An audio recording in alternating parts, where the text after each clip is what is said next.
welcome back. It still is Hard Facts, 92.3 Nigeria Info. Sam Oracle Chinedu here.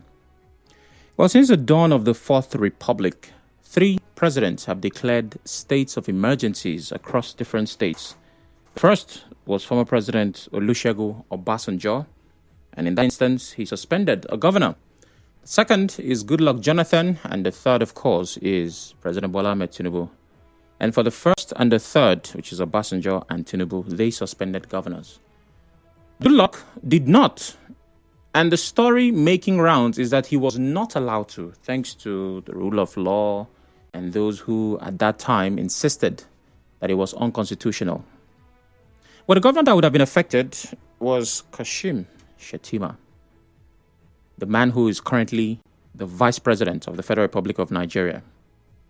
Now, Shettima recounted that experience. He recalled it and he spoke about it at a book launch. And trust Nigerians to react, because at this time, a governor is currently suspended. Well, let's dive straight into this. Vice President Kashim Shettima has recalled how former President Goodluck Jonathan was advised that he had no constitutional power to remove a sitting governor. This contrasts with President Bola Tinubu's suspension of Governor Similai Fubara of Rivers State in March 2025.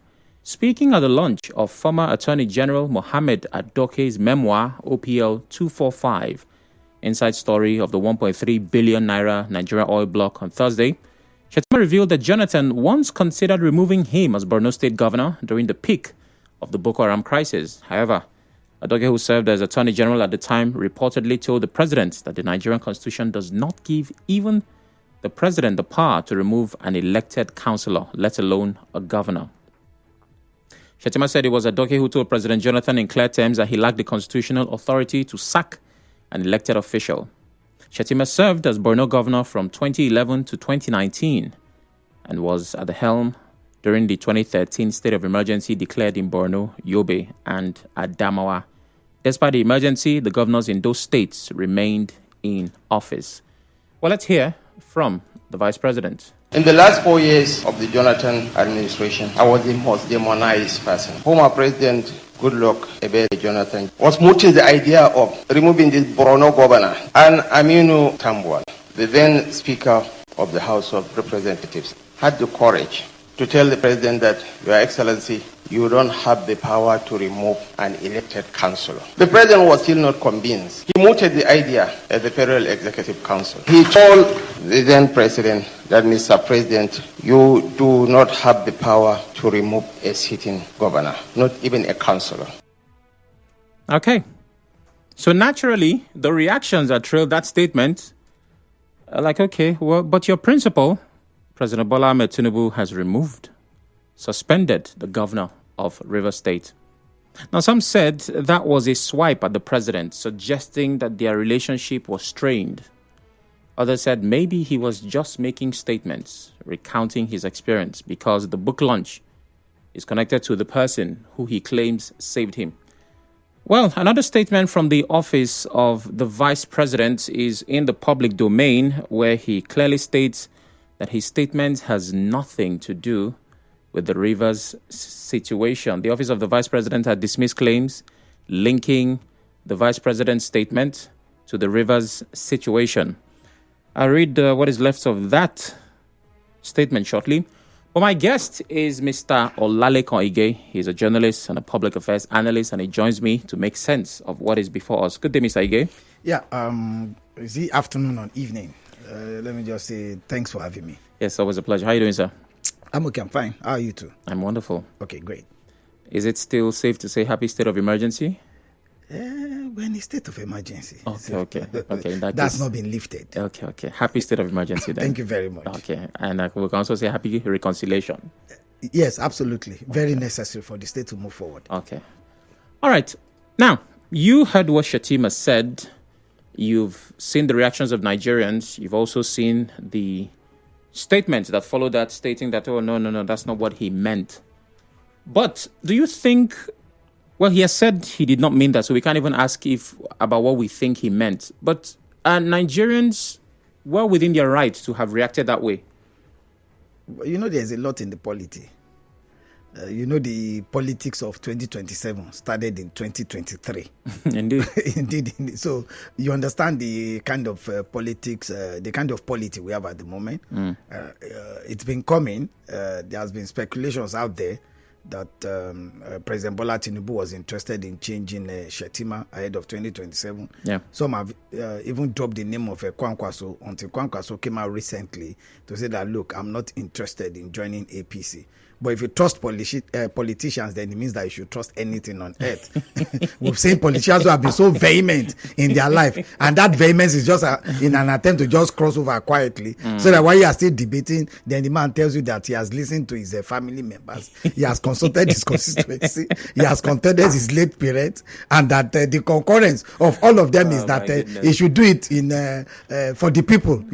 It's always for the people. So you look at the kind of politics that gained currency, just before now, then you understand why a lot of Nigerians were so much interested in the statement of Shettima, even though the office of the vice president has come out to say, look, Nigerians and certain media houses have taken his comments, out of context. The background upon which he was speaking is completely different upon the foundation that we have built the state of emergency in Rivers State on. Should I say, unfortunately for me, I cannot claim that I've been from 2 states of emergency. Remember, Ekiti too had the state of emergency when Fayose was impeached. Yeah. The deputy Biodun Olujimi was impeached.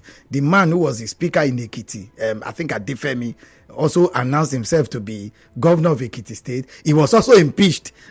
So Obasanjo now said, look, these people of Ekiti, very stubborn people, just for you to manage yourself, you cannot. He now declared state of emergency in Ekiti State and brought in Olurin, former military administrator during the military junta. And of course, Olurin served that 6 months, and in that 6 months, a fresh election had been conducted, and Segun Oni, won the governorship election in Ekiti State. Segun Oni himself was to be sacked, was to be sacked by the tribunal. That election, he didn't win majority of the valid votes cast, and that it was Fayemi that actually won that governorship election. So that altered the course of a Ekiti State election. So we now have an off-cycle election in Ekiti State. So I'm just trying to give all of this background to understand that, look, there's been a polity that is on ground, and you can understand the reason why a lot of Nigerians believed Shettima was inadvertently, talking to his boss. But now Shettima has come out to say, look, gentlemen, you are taking this out of context. In Borno State, what we had were insurgents who are taking over a vast majority of local government in Borno State, and there were pressures on Goodluck Jonathan, to not only declare state of emergency, but also suspend him as the governor of Borno State so that a military man can be brought in and help to contain the situation. But he said a lot of people were completely opposed to it and said, look, Mr. President, you can declare state of emergency, but the powers to be able to suspend, a governor, even a councillor, not to talk of a governor, is not vested, in you. So a lot of Nigerians believed he was indirectly talking to Tinubu. Shettima has come out to say, no, you took it out of context. But the truth of the matter is that his words were very profound. Yeah, the timing of making that statement. The defense being given now does not even do justice to how profound that statement is. If you read further what Shettima had come out to say, even went as far as quoting relevant sections of the Constitution to justify why state of emergency was imposed, in Rivers State. Okay. I will find a way to get back to raising dust. But let's look at the system of choosing a running mate. Usually, it is based on some sort of influence. The president is maybe Christian, so they look for someone who's Muslim. The president is from this ethnicity. It usually tries to capture, some window where the president might not exactly be strong, or just for the purpose of balance and spread. Now, we all heard that the president might go in another direction for his running mate come 2027. I want to ask, how politically relevant is Shettima? What were the grounds for which he was even selected, right, as running mate, and now he has become vice president? That's one. Two, if the president is looking to change him, how come those factors no longer play out? Well, remember that in 2023 or just before 2023, Tinubu is from the southern part of Nigeria. Yes. He needed to choose a candidate, from the north, and particularly, according to his camp, they wanted a Muslim. Okay. Maybe somebody with reasonable level of influence. And unfortunately for Tinubu, he couldn't have gone the way of Northwest because Buhari had just done 8 years from the Northwest. So it would be politically correct to head back to Northwest, where, where you have a sizable majority of the core Northerners. North Central wasn't going to present a very good option for him. So he headed the way of Northeast. Northeast in the sense that, one, he needed somebody from that region who is also a Muslim, and two, somebody who can help him balance the power play, especially as Atiku Abubakar, who is also from the Northeast, was contesting for presidential election. So they needed somebody who could help Tinubu's camp to challenge Atiku's influence, in the Northeast. So these were two principal things that brought in Shettima. So when they headed the way of Northeast, and given the sizable acceptance of Shettima in terms of a governorship of a Borno state and being a senator, a lot of people felt, well, I think Tinubu can go with him, even though the core north, I'm talking of the Northwest now, were not completely comfortable. At the time, Shettima had to cry out that he was not getting sufficient support, from the north. And Shettima is neither Hausa nor Fulani. He's a Kanuri, from Borno State. So he felt that the Hausa Fulani influence wasn't really backing, its candidature heading to 2023 general election. So those are some of the factors that influenced his arrival to be the running mate to President Bola Ahmed Tinubu. But in terms of determining who chooses the vice presidential candidate of a party, more than often not, is usually as a result of consensus, as a result of power play, give and play, a lot of balancing, coming into play. But ultimately, it is the presidential candidate that will have to accept whatever consensus candidate has been brought before him. Okay, so that means it wasn't about Shettima, it was about what he represented. Quite naturally, because that is politics. Politics comes with capital. Capital in the sense that the volume of influence you can peddle can give you sufficient capital to bargain in a political season, especially when it comes to general election. Between 2023 and now, has Shettima lost any political relevance? Should I say, difficult to say, because unfortunately, in 2023, of the 6 states in the Northwest, the only state Bola Tinubu won in the Northwest, incidentally, was Borno State. Atiku won in Adamawa. Naturally. Atiku won Taraba. Atiku won Gombe. Atiku won Bauchi.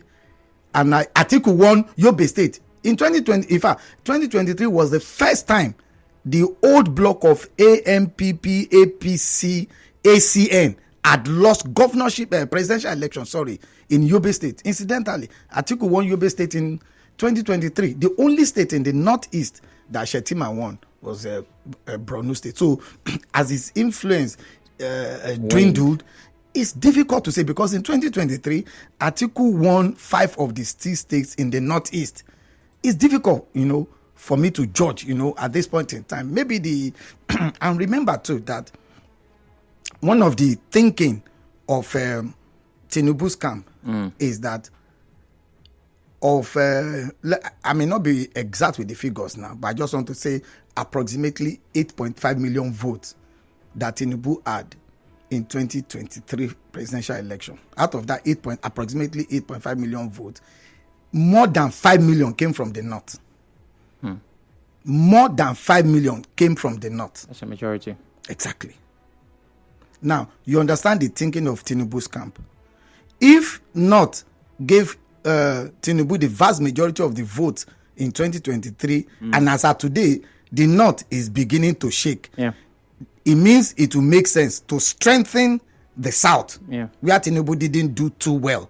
So where is it going to naturally? And if you check the 2023 presidential, of the 6 states, the South, Tinubu won only in 1 state, which is Rivers. He lost Delta, he lost Edo, he lost Akwa Ibom, he lost Cross River. So it needs to strengthen. So I don't know why what you're saying is pointing towards one person. There's somebody that comes to mind. I don't want to think it. So that's what I'm saying, that look, and if you check very well, in the South, Since 1999, PDP had never lost presidential election in Edo, in Delta, in Akwa Ibom, in Cross River. Even in Rivers State, PDP had never lost presidential election. In 2023, Obi won in Delta, Obi won in Edo State, Atiku won in Akwa Ibom, Atiku won in Bayelsa. So you understand where the balance of play is now coming up. So Tinubu on one hand needs to strengthen the vote, the volume of votes, that will come from the south, while at the same time he's trying to look for somebody with an influential, somebody with influence from the north. He thinks Kwankwaso, because if you check very well, in 2023, Kano had the highest number of voter turnout in Nigeria. There's no question. Kwankwaso has clout. He does. NNPP. Yeah, he does. Had about 900 and something thousand. In fact, that was the highest in Nigeria. NNPP had about 900 and something thousand votes. Tinubu had about 500 and something thousand votes, in Kano. So look at it very well. If Tinubu can merge the goodwill of his 500 plus the plus the 900, that is 1.4 million, or worst case scenario 1.3 million coming out of Kano. We have to take a break. The thing I'm getting from this, which has always been glaring, we just haven't noticed, is that a lot of these actions are based on data. If you're in politics, you must have a department data analysis that helps you to look at every record. Very important. That's what serious-minded politicians do. Very important. You look at the last election. Where did we perform well? Where did we perform less? Even Tinubu, more than ever before, needs more of the vote from the southwest. Okay. Well, we take that break now. After that, we look at political culture. It seems the swapping of running mates is a culture. Stay with us.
Welcome back. It's still Hard Facts, 92.3 Nigeria Info. Sam Chinedu here. The words and voice of the Vice President Kashim Shettima, reliving his near removal experience as governor of Borno State during the days of former President Goodluck Jonathan. He said Jonathan did not remove him because he was not allowed to, and the president does not have the power to remove a governor.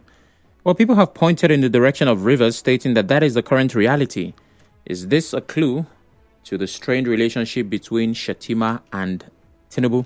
My guest is Mr. Olalekan, and we've been speaking quite about the political state of the country. You're welcome once again, sir. Yeah, thank you for having me. Now, Tinubu has had a habit, a culture, a tradition of having multiple deputies. When he was governor in Lagos, I think he had 3. He had Bokno, Femi Pedro. Yeah. And I think he ended with a woman. No, I think he started with a woman. There's somebody who... Kofoworola Akerele Bokno. Who stayed for a very short while. By Femi Pedro. And I think Femi Pedro was succeeded by a woman. I'm trying to remember the woman's name. Pedro was succeeded by a woman, yeah. That stayed for a few months. Yeah. Yeah. So, could this be political culture for Tinubu to always change his deputies? Because that's what happened while he was governor of Lagos, the last executive position he held. Now, Shettima is vice president for first term, and it seems that their problem that nobody is sure of is also around changing running mate. Could that be his political tradition? Yeah, he could as well have that kind of a culture. In Lagos, there were a lot of things that were wrong then. When Akerele Bokno left, overlift of respect and all of that. Femi Pedro went same way. But the presidential level now, the politics of Nigeria at the moment is not the way it was in 2023. Like I stated earlier, Tinubu needs the North, desperately this time to turn out more votes for him in 2027. And he thinks that one of the few persons that can bring a reasonable number of votes on board will be Rabiu Musa Kwankwaso. Remember, they've already sacrificed the Ganduje already. Ganduje has been sacrificed in the power play. If Kwankwaso does come over, then it means that the influence of Kwankwaso in Kano, Katsina, Kaduna, and Jigawa can come on board. So if you look at it... The whole Northwest. Northwest. Kaduna sometimes can be tricky. 2023, Atiku won in Kaduna State, despite the fact that El-Rufai was of the APC. It is Atiku the vendetta towards El-Rufai that gave Atiku that victory. There are a lot of factors in Kaduna, but if Kwankwaso does come on board, then the 3K states, then throw Jigawa into the mix. It gives a fair idea of how much influence Kwankwaso can bring in and help Tinubu's cause, in 2027. North Central is almost locked, for Tinubu. So it needs the Northwest so that they can help to counter what will happen, especially from the Northeast. If Atiku is going to run again, in the Northeast. If you look at 2023, of the 7 states in the Northwest, Atiku won in 4. APC won in 2. NNPP won in 1. So it gives you the configuration of the Northwest. So why will I have to go to Northeast when I think Atiku will still do well? And of the governors in the Northeast is where you have some of the die-hard loyalists of the PDP. The governor of Bauchi State is PDP. The governor of Taraba is PDP. The governor of Adamawa is PDP. So you understand the politics now. So Tinubu may have also looked at all of that and said, well, why don't I go the way of Northwest and choose somebody with the influence like Kwankwaso? All right, it's time for you to be a part of the conversation. Was Shettima's speech a defense of democracy or a swipe at Tinubu, even though he has put out another statement saying, no, there's no connection, no correlation? I was just speaking about that particular circumstance. It does not relate.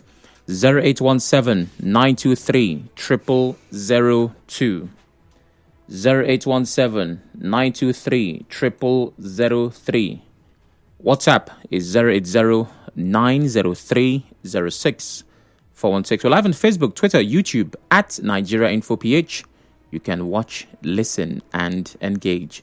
Please turn off your radio as you call. It's very important. Shettima was lucky because Jonathan took to advise and also had people of conscience. I've never seen a president like Tinubu and the combination of his National Assembly The declaration of state of emergency in River State is just for our economy. Jackson from Iba says. Okay. And Melody from Uniport says, there's nothing like out of context. It is the will of the gods. The innocent gods. The innocent gods have been dragged. Oh, my goodness. I think they've been hit by a stray bullet. As in, the innocent gods. Gods that are just on their own. The gods have prompted Shettima to consciously tell his own boss that what he did in Rivers in the name of emergency is illegal and a slap on the Constitution he swore to uphold. Shettima's confirmation suggests that Tinubu has committed impeachable offense. Tinubu must accept the bitter truth from his first lieutenant and make amend with apologies and present himself for impeachment and prosecution for absolute power corruption. Thank you, Shettima, for allowing the gods use you. Oh my goodness. That's from Melody in Uniport. Okay, Melody. No, we don't know which of the gods. Is it the one from Abuja? The one from Brooklyn? Or the one from the south? Hello, Obed. Good evening. Good evening, Mr. Sam. Good evening. Mr. Sam, I think it's a defense of democracy, that statement. Okay. Please turn off your radio. See, the truth they say is bitter. This man came out to say the truth.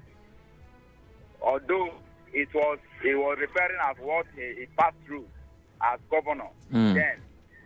And that thing happens to be what we are suffering now. That is why people are seeing it, that he's trying to indict the administration that he's serving right now. So for me, I don't think it's anything that has to do with the indicting the administration. It's all about saying the truth. And that is the truth. People have said this over and over again, that the president, the office of the president, is a creation of the Constitution. Therefore, the president is not bigger than the Constitution. You understand? So, and people have said that it doesn't have the power to suspend a governor and bring someone to occupy office of the governor. Just like what we are hearing now. The sole administrator has now appointed Palm Tech as if we are running another government. You know, it looks somehow. So the man has just come out to say the real thing, and that is what all of us we are looking up to. Thank you. Thank you very much. You want to say something, Mr. Ige, if I take next call? No, I think, excuse me, I'm sure you also know that there are those who feel that for President Tinubu to have traveled out of Nigeria for nearly 2 weeks now, he could easily have just handed over to the vice president to run the country in his absence. Yeah. And some are already saying that maybe just because of this idea of not trusting Shettima enough, that is why. But we need to speak to the Constitution of the Federal Republic of Nigeria. In the amended Constitution, it says that if the president will be away for 3 weeks, 21 days, so he needs to officially write to the National Assembly to look, I'll be going away. The Constitution went further to say that even if the man refuses to write, once it's 3 weeks, the vice president automatically takes over. And that whenever the president returns, whether he wrote a letter or not, he must officially inform the National Assembly that he's back and is ready to function. So for those agitating that he didn't hand over to Shettima, I think it's still within the confines of the Constitution. I think it's been away for about 14 days now. It's when it becomes to 21 days, then we can now begin to have another fresh argument about whether Shettima should take over or not. President, you have 1 more week. Gift from Yenogwa. Good evening. Good evening, Sam Shinadu. Good evening. Thank you, my brother. Good evening, sir. Yeah, the chief gift. A very good evening. Thank you, sir. God bless you for the wonderful analysis that you've been giving to the public. You're doing well. Thank you. Yeah, thank you, sir. Let me address this Tambuwal matter that the vice president talked about. I will start from there. People should remember Tambuwal and Goodluck Ebele Jonathan. I think it was Mulikat now that Goodluck wanted to use the ref speaker. Yeah, Mulikat from Oyo State, yes. God bless you. That is why you are one of our best. It was that lady that Goodluck went for. But at the end of the day, Tambuwal and others, just because they did whatever thing they did to Ezomoye Sowike in that primary, that was what they did. Flying fence and gate with Agbada. I expect such a man to support that very action of Goodluck. So when he was talking yesterday, I was just laughing where I was sitting and watching the whole thing. I was laughing because there is no way a rep speaker that the president never supported for 1 day, 1 second. They fought for it and they succeeded. Then you will sit with that man to look for headway. At a point, they even accused this current vice president of sponsoring Boko Haram and all the rest. So don't think Tambowa, who is against good luck, will be the one that will agree. Like this National Assembly that is working hand in glove with Mr. President to see how this country will move forward. You cannot tell me as a citizen president you allow such a thing to happen. The economy was going down. My own fellow job brothers were threatening fire and brimstone. And you are telling me which of the Constitution? Extraordinary measure is what the Constitution talked about. All right. Trump was supposed to go ahead by removing this very man because it has happened before now. You don't treat Nigeria that way. Okay, good. You allow how many children to be kidnapped when you assured Mr. President that you will take care of them? You don't understand these things until the court will pronounce either right or wrong. Thank you very much. I have to move on now. Sam, I think danger is looming in APC by the comment from the VP. If they are in good terms, the VP shouldn't have made that comment. The northern politicians are waiting for Tinubu come 2027. Malachi from Port Harcourt. All right, Chima calls from Rumokuta. Hello, Chima. Hello, good evening, Mr. Arako. Good evening. I greet your guest. Good evening, sir. Yeah, good evening. Mr. Arako, it is an aberration for us to bring down an institution because we believe it is not favoring us. At this point in time, I am even expecting by now the Vice President of Nigeria to have been putting up a resignation letter for such statement that he made yesterday. Now, if you come at this situation, how will good luck go and ask an advice from the speaker or from the Senate president? Don't he have what they call it, on political matter? When the Constitution says that the president will make a proclamation, then he said the level of proclamation the president is going to make, and he said that even at the state of it, now the president won't come to his own situation. Was he fighting with himself? The River State, the governor was fighting with himself, government fighting against government. Now he said there was an island, people that we don't know, and of people coming to fight the government. It's a different scenario.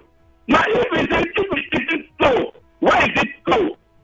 If the president has made no foundation and the Senate and House of okay this, so it is constitutional. So I don't know why the people want to win to pick people against the government that he's serving because he's saying that it's not political and it is not relevant politically. I don't know why he wants to come and cause kind of havoc. Meanwhile, the problem of people has been settled. Okay. It has been settled. So when we are praying now that God will make our president come back, I thought he can restore back our governor. All right, thank you very much, Chima. I have to move on. Oracle, the message of the VP was clear, acknowledged, received with thanks. So the presidency, debunk, rebunk, and all the bunk. The message will greet Nigerian to impunity. 2027, shine your eye. Lugaman calls from HA. Hello, Lugaman. Good evening. Yeah, Oracle. Good evening. Good evening. Lugaman from HA. Go ahead. Yes, I want to thank your guest. You see, Shettima didn't take a swipe on Mr. President. Rather, he exposed the dirty deals that was done by Mr. President in River State.